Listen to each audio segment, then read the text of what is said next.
Welcome to this video lecture from JMI, the Jewish Music Institute.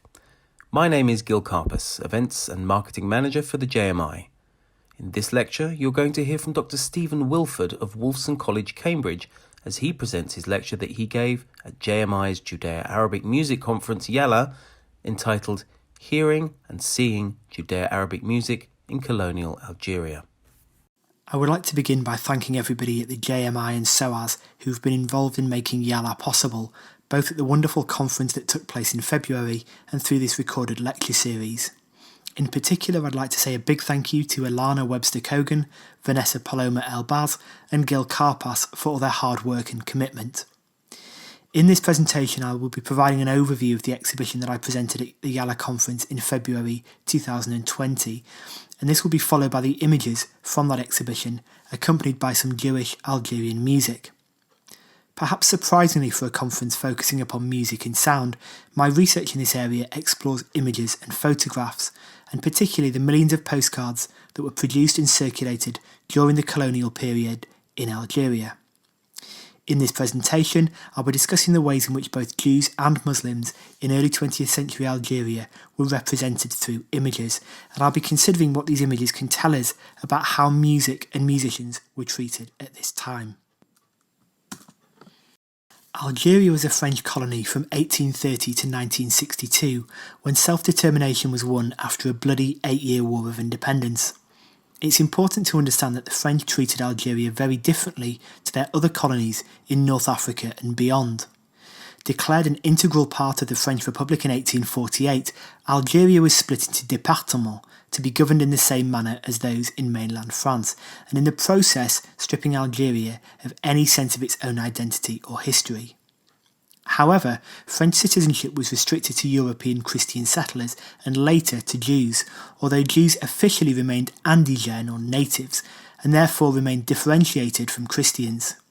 Muslims were not given French citizenship in any form, and while they could fight and die for France during both world wars, as they did in their hundreds of thousands, they could not vote in elections. As Arthur Asaraf explains, Musulman or Muslim remained a technical term, a racial category rather than an indication of a person's religious beliefs and practices. The postcards and photographs that I'm focusing upon in this presentation were produced during the first 3 decades of the 20th century, and that is a significant point in Franco-Algerian Jewish and Muslim history for a number of reasons. Firstly, the turn of the century coincided with the infamous Dreyfus affair in France, which highlighted schisms within French society, particularly around anti-Semitism. This was also a time in which calls for Maghrebi independence were beginning to be heard in public, and by the mid-1920s the Étoile Nord-Africaine or North African Star had emerged as the voice of the North African independence movement. During these first 3 decades of the 20th century, a number of Jewish Algerian musicians would migrate to France and find fame there, including such illustrious names as Salim Halali, René Lorenez and Messaoud El-Medioni. This was also a time in which recording and broadcast technologies, including the phonograph and radio, were becoming increasingly available, and by the 1920s European record companies were making recordings with Algerian musicians on both sides of the Mediterranean. However, these recordings remained restricted to Maghrebi or specialist audiences, and prior to the Second World War, very few French citizens would have heard much Algerian music. Instead, I would suggest that these French citizens were far more likely to see this music on postcards or in the press than they were to hear it. In other words, Algerian musics were not simply about musical or sonic aspects at this time, but closely connected to the visual as well. I'm particularly interested in postcards for 2 main reasons. Firstly, the accessibility and scale of production of postcards at this time was remarkable. Postcards were cheap and widely available and easy to send to friends and family for those French citizens living, working or fighting on Algerian soil. They were produced in huge numbers throughout the early decades of the 20th century. Jennifer Yee tells us that by 1910, French publishing houses were printing 123 million postcards each year, which equates to roughly 3 cards per citizen living on the French mainland at the time. Secondly, I think that they are a valuable historical source because they can tell us a lot about the ways in which Algerian culture was depicted by the French colonists. The Jewish, Muslim and Amazigh communities all appeared in these images in various contexts, and this provided those in France with an imagined snapshot of life in North Africa, however unrealistic this might be in reality. Postcards connected Algeria and France across the Mediterranean, carrying written messages and unspoken representations with them, and as Malek Alula writes in his remarkable book The Colonial Harem, the postcard is ubiquitous. It can be found not only at the scene of the crime it perpetuates, but at a far remove as well. Travel is the essence of the postcard, and expedition is its mode. It is the fragmentary return to the mother country.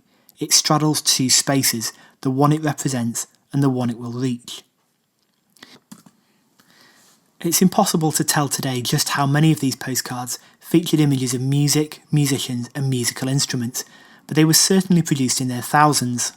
Some provided realistic depictions of music making, but many were staged and drew upon the exoticism at the heart of European understandings of North Africa at the time. Here we can see two examples of these cards.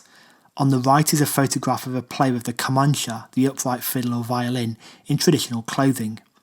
He's described as a musicien israélite, a term that the French used to refer to Jews in colonial Algeria. As Sammy Everett explains, this was a loaded term intended to connect Jews to biblical Palestine in a way that differentiated them from both Europeans and the local Muslim population. The plain background of the image suggests that it was taken in a photography studio, which could be found throughout North Africa at this time. In the postcard on the left, we are presented with a group of musicians which, judging by the instrumentation and clothing, was some sort of small Andalusi ensemble. It's certainly possible that some or all of the people in this photograph were musicians, but the inclusion of a young boy and a man pouring a glass of wine suggests that this was a highly posed image. It was not uncommon for photographers to create imagined ensembles that did not in fact exist in reality, but we can imagine that the individuals that we see here might include both Muslims and Jews. I've seen suggestions that the woman seated on the right of this group is in fact a young Sheikha Rimiti, one of Algeria's most famous singers. Whether or not this is true, there's little doubt that struggling professional musicians could earn additional income by agreeing to pose for exoticised images such as this one. A final twist has been added to this particular postcard by the stamping of the words Maroc Oriental at some point in the past. This is not a postage stamp, but more likely something added by a postcard seller keen to categorise the card. Of course, the image is clearly marked as being a group of musicians from Algeria, so this misidentification further enforces the way in which North Africa was commonly thought of as a whole, co-joined in the imagination of French exoticism by its shared otherness from Europe. Another aspect of these postcards which I find particularly interesting is the ways in which they represent music and sound within public spaces. Throughout the period of French colonial rule, Western musical practices were promoted above local traditions, and in towns and cities throughout the country, bandstands were erected in the middle of parks and town squares, designed and built by European architects and construction companies. These structures not only provided a visual marker of European colonial presence in the heart of the urban environment, but ensured that the soundtrack to public daily life was provided by Western classical ensembles and military bands.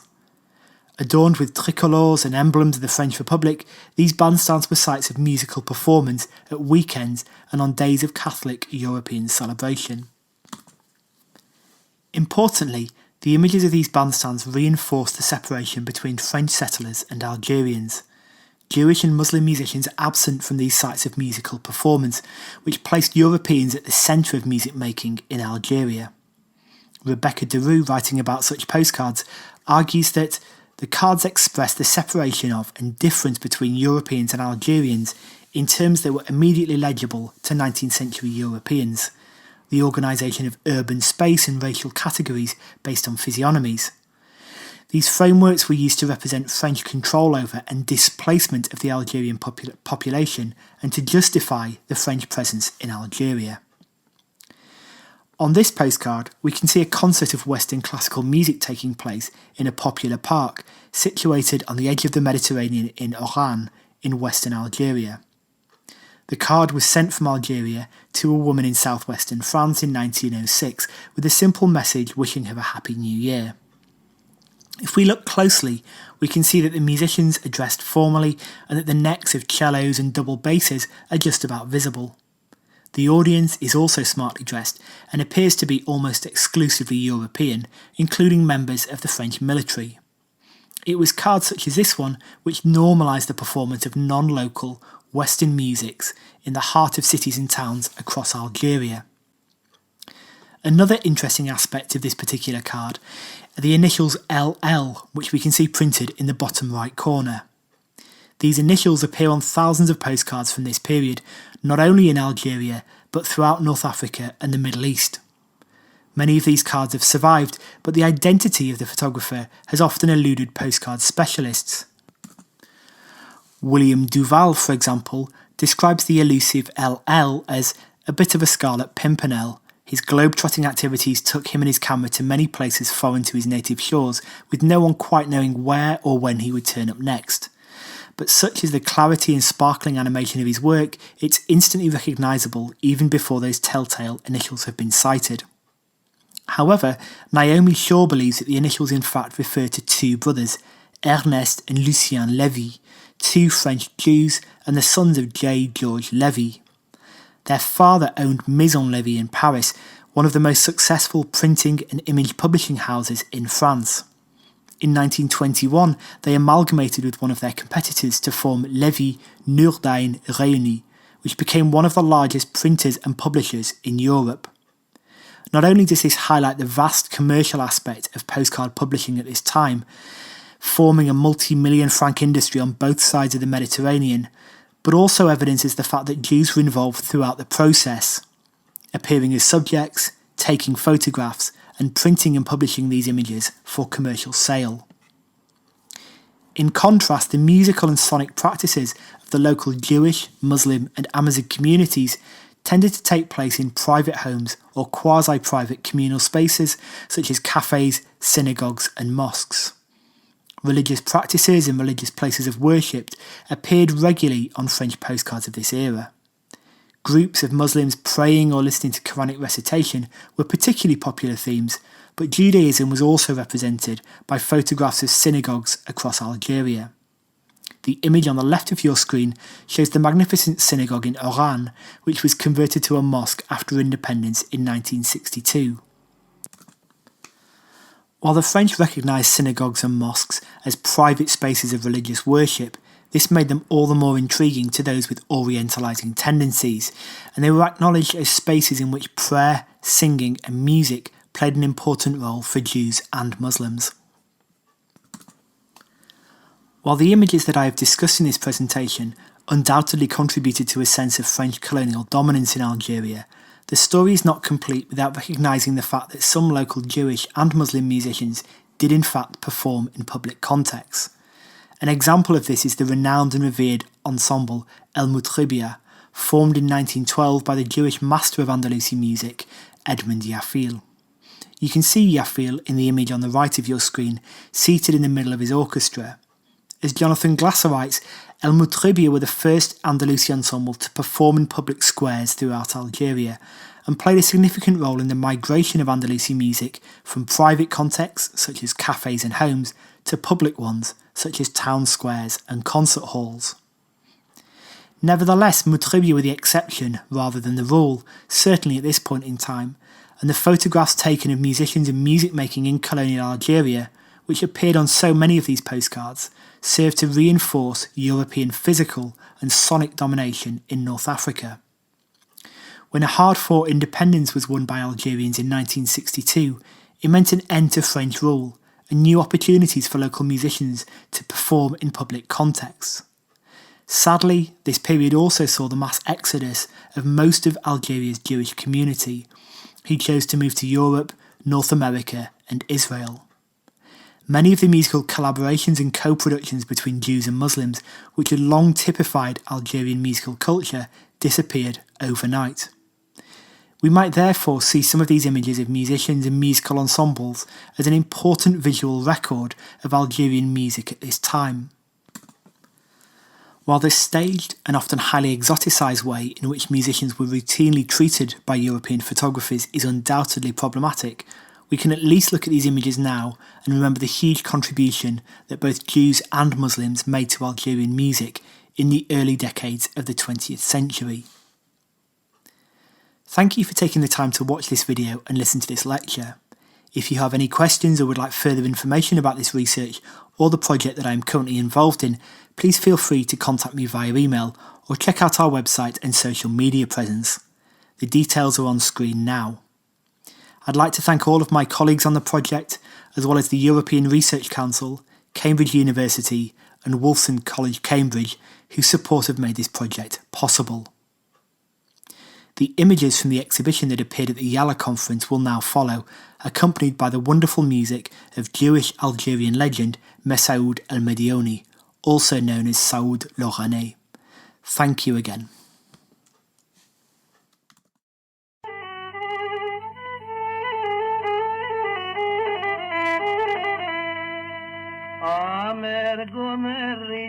نحشمك يا حمام ليا جمال وسعاني خايف خيرات تنساني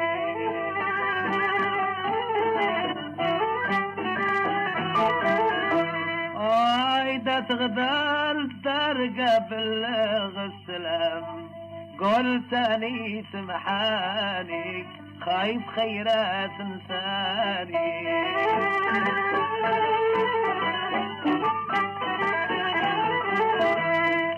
هلكوا قلبي لكن راخبت الحزام هني ما هناني خايف عمري تنساني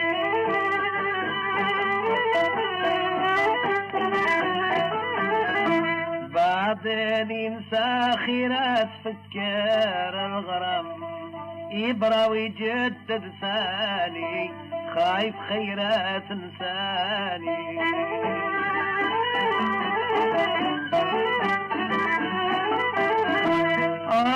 ودلا يركب عاد ما قبضلوا الجام نوبة يعصر شياني خايف لا تنساني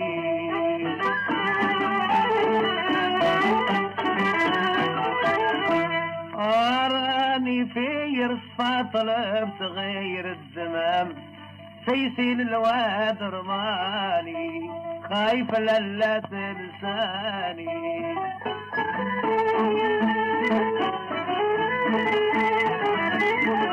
أجيبك أنا من وحدك يا محمد بالخير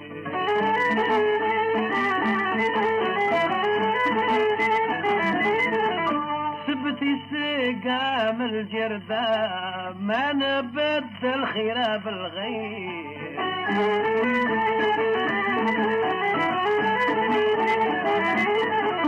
خلقي قلة في الفردة في الرجال يا بتسيسي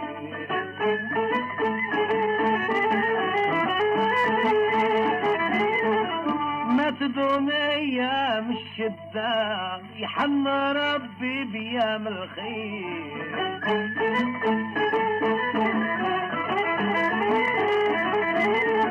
ما تدوم سموم البردة قبل ساعة يبريد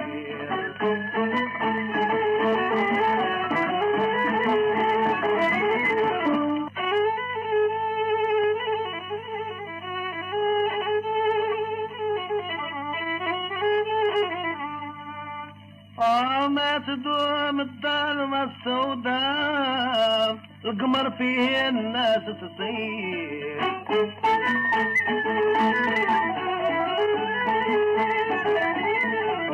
ذنقم الليل الغدا في حكم الله واش يصير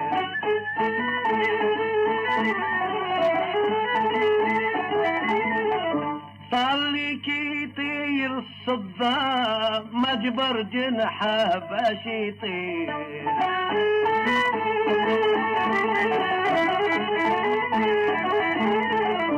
كي لمس الناس بالحدة ما ما جبر طاقة كيف يدير راني لازم من غيره دايم حارم نرجع تايب بركاني خايف خيرة تنساني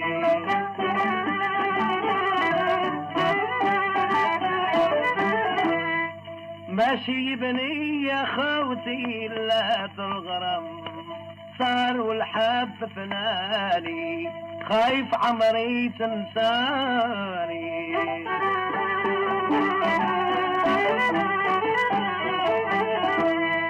لا طاقة لا مقدار فاشل العظم خرف ويجي لزماني خايف خيرات تنساني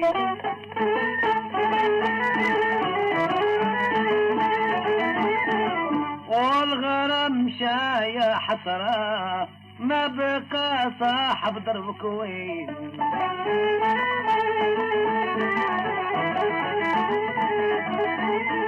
ولا حبيبي فرز معنا لا جينا على راي متين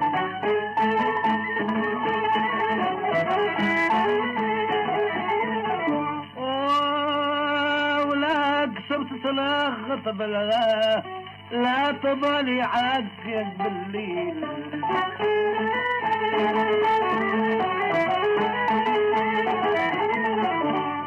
غير ماشي انا وياه عذبتني كامل في الزين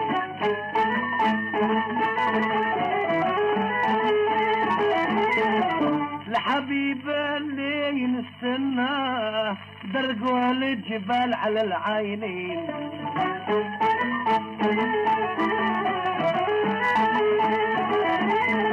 وراك وسعد نلقاه سلف وراي انا وخرين